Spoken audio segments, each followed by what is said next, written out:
we're going to take a look at this house.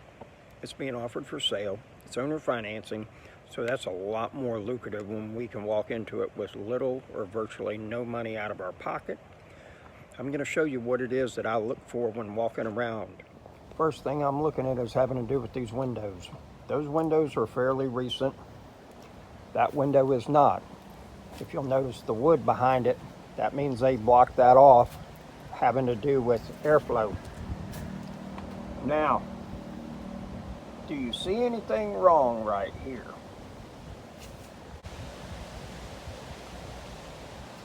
Yes, that chimney is leaning. Eventually, it's gonna go. This is not good at all. Got some wood rot right there. Might be termites. You got siding that is missing. You can see more having to do with that chimney leaning away from the house.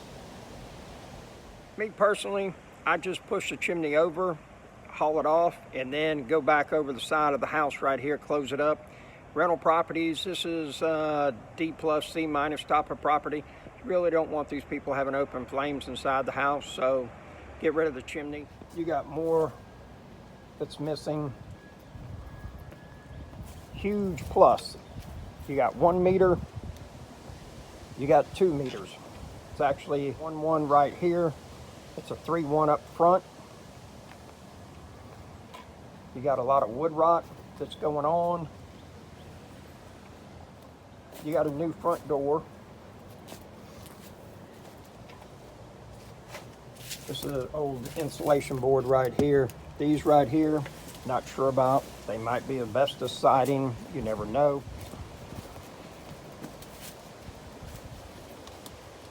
This whole thing's been ate up with termites real bad.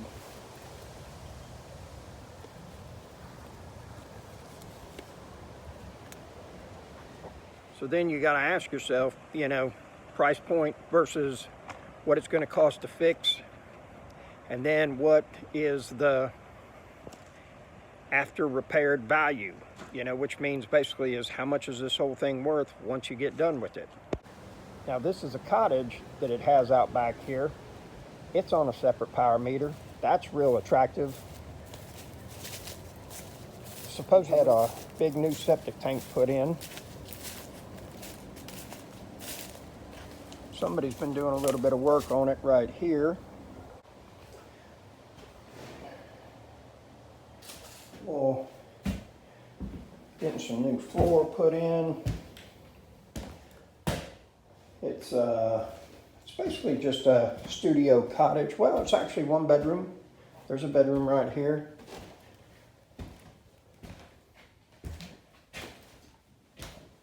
That's where the bathroom was at. A lot of work right here, but this is where you make your money at, is when you take these and you make them and put them all together and everything like that. And somebody's been sleeping right there.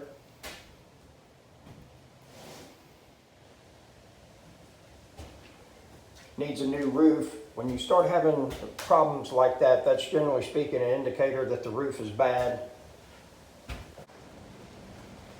Got all that rotten wood up there along that soffit. Not good.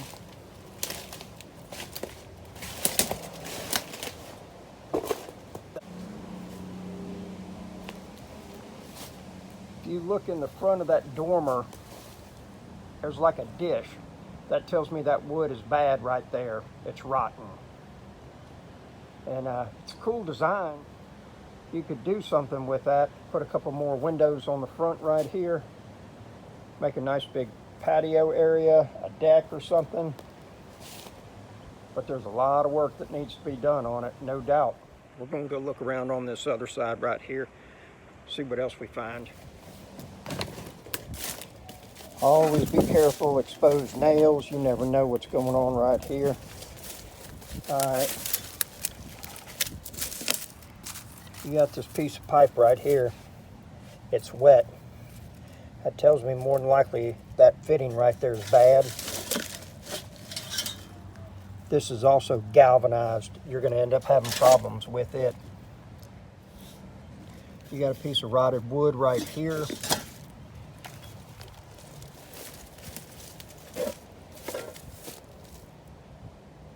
You got termite damage right there. You got destruction that's happened right here. I don't know why they just didn't go ahead and take the whole thing out, but you got termites all the way up there, which means it's been going on for a long time. Termites start on the ground up. You got wood rot right there.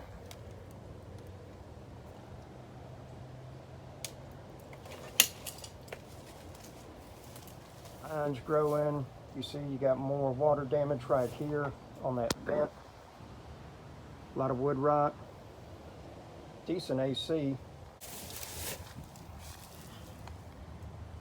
You got a lot of wood rot right there. It's hard to see. That right there is brick. What goes on top of that brick is what we call the rim joist. The problem is that this is almost not enough that you can get up underneath it. And I can't inspect it like that. That vent pipe must have been when they added on to it. You see that rim joist right there?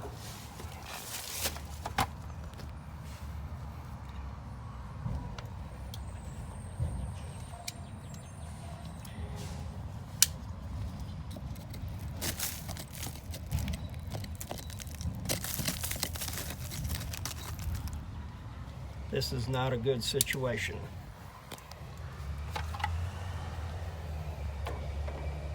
But hey, we got some pretty purple curtains.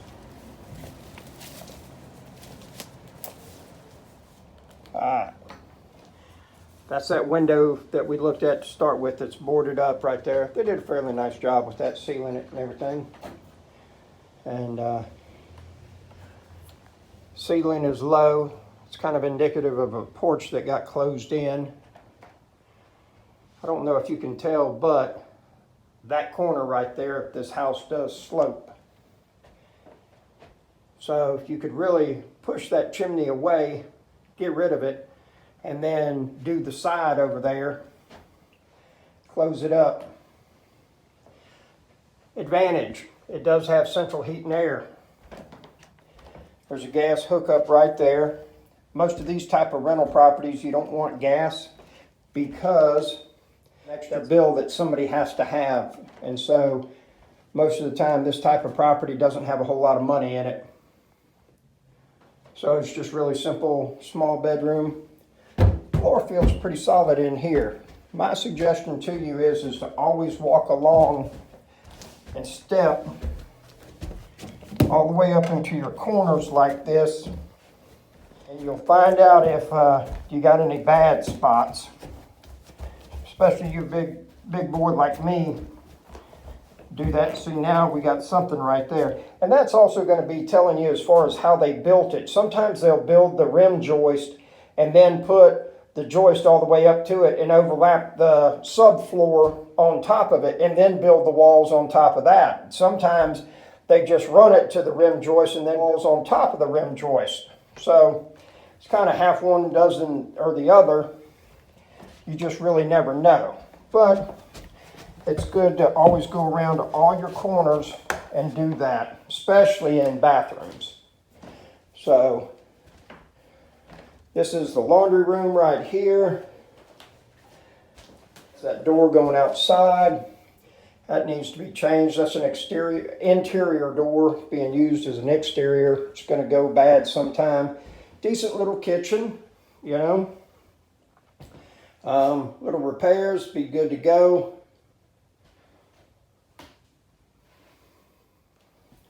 Always want to run your foot along that, check it. Always look underneath your sinks.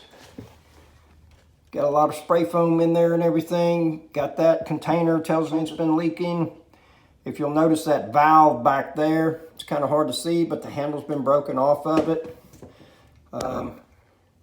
Normally you're figuring out that there's plumbing issues. Stove is missing a handle. You got some floor difference in height back there. A lot of times that means that the floor was bad and they just went over it. There's nothing wrong with fixing it like that. It's just, you know, whatever they covered, I'm telling them when it's going to come back. Checking. This is another bedroom right here. Now, you step right here. You can kind of hear it. I think there's a floor underneath it. You know, but they've done, looks like that used to be a doorway right there. From basically this point going that way, you've got a drop of an inch or two. That's your central heat and air right there. Closet. Let's take a look at the bathroom. That's another bedroom right there. So it's like what they call a Jack and Jill bathroom. You see how the toilet's cocked? What that's telling me is that the floor is bad. The cast iron flange is sticking up further and this floor is sinking. And this thing is soft all over. You see how that drain is with the bathtub? That means that water's been going on the floor. And it's pushing down on it. And that also tells me is that this whole bathroom right here is sinking. This thing is going, and you got spongy all the way around. This whole area would have to be gutted for my peace of mind. When I repair something, I like for it to be good for 10 years. I don't want to come back and have to mess with it and everything like that. Let's take a look at this last bedroom. There's an elevated step right there. I'm not sure why. Let's take a look in here. Just a simple old closet. Love that whole beadboard right there. Had hardwood floors at one time. Bad thing about carpet is it's always going to get dirty and need to get replaced. You know, basically you just vacuum it and say, hey man, here you go. If you want it, great. If not. And the problem is that you can't ever charge market rent for properties like this. You've always got to have them at a significant discount so that you can get somebody in there that will overlook the dirty carpet and stuff like that. So there you go. That's a lot of the things that I'm looking at having to do with this property and everything. Unfortunately, I don't think it's going to be a good enough deal for me to be able to bite on it because of all that termite damage. And you really can't get to it. You're going to have to take the exterior wall off to be able to access that area. It would be different if there was a 3-foot crawl space underneath it. And granted, you might be able to get underneath there and dig it out and everything like that. You're looking at a very time-consuming process, and there's no telling how much is there. Right? And to make those type of repairs, it's almost twice as much as if you were starting with a blank slate and then doing it. So I take all that into consideration and have to ask myself because, you know, we might be able to just do a little bit of work in here and then start cash flowing, you know, and this place right now would rent for $700-800 like it is, no problem. I know it sounds ridiculous, but that's the truth. The back unit I've seen, that one is a guy's paying $300 a month, and you pay the water and trash here. The resident pays for the electricity. So that's a good thing because all three of these units are on separate meters, okay? Now, if this thing was all fixed up, dolled up nicely and everything due to the neighborhood and whatnot, you could probably get $1,000 a month for it. You can probably get $600 a month for the one bedroom on the back side of it, and you could probably get about $700 or $800 for the one bedroom cottage out back. So then you're looking at $1,500, right at about, you know, we'll say $2,200 a month. Taxes, insurance, and payment, you're probably going to be looking at about $700. So you would be netting $1,500 a month on this. And then after you take capital expenses out and everything, you're going to be down to about, we'll say, you know, $1,000 a month. we'll have to ask ourselves, is that worth it? You know, considering if you end up having to put 30 or 40,000 into this place to be able to get it to where,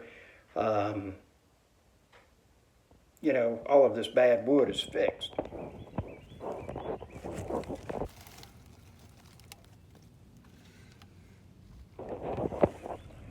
I am at a quandary or conundrum on whether to pull this trigger on this property.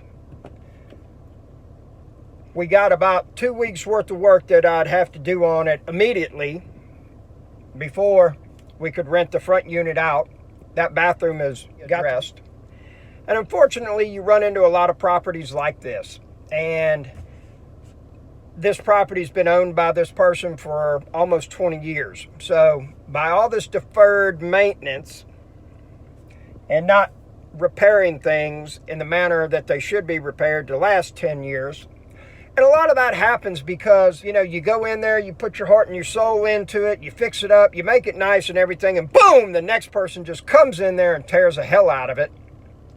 You know, and you get 1 year deposit that's equal to the rent, you know, and these people aren't moving into these type of places, you know, being able to put down $3,000-$4,000 as a deposit. However, times have changed, and they have finally figured out that basically the norm in my city is you got to have 3 times the amount of rent coming in, verifiable income, credit score of over 600, and at a job for 90 days. The thing about it is that a lot of people that are trying to rent a place like this, they don't have all that. And so they have figured out that, you know, a lot of times I'm going to have to show up and I'm going to have 2 months or, you know, double deposit or something like that. And then they might have a past eviction in the last 7 years or something of that nature. You know, so it's hard to say. But I know for me, I'd want to get that floor in that bathroom done. And that's going to be brutal. That's going to be an undertaking. I don't think it's ever been done before there. Just the way the configuration is with the 2 doors leading to the door of the bathroom. So it's kind of difficult to say. I just don't know. And, you know, there's a lot of unknowns in this property with all of the stuff that I see that needs to be repaired. Unfortunately, this area where it's located at is probably going to be 10 to 15 years before you start to see it really come up.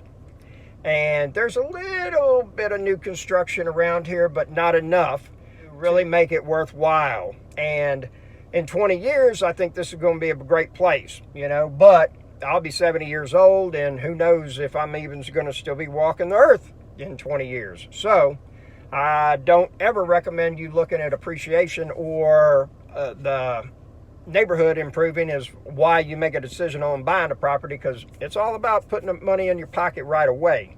So we're just going to have and evaluate what the long term and what the short term will be. Again, the only thing attractive is that, you know, I can get it with about $2,000 out of my pocket and a payment of $460 a month.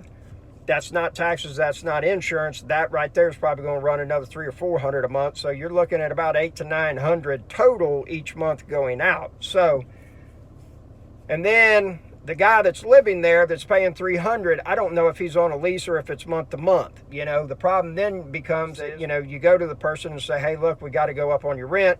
And, you know, I just put up that I got a studio for $800 coming available in 2 weeks, and it's blowing my phone up. So, you know, at his property at $300 a month, you know, I'm sure that it would be no problem to get $500 or $600 a month for it. And, you know, with those people paying their own power. So, you know, just, you got to look at the whole picture and, you know, just don't get enamored by, hey, man, it's owner finance. I can walk into this. This is a cheap deal and everything. That ain't always the case. You might be buying a hornet's nest that looks sweet as honey, but it's not.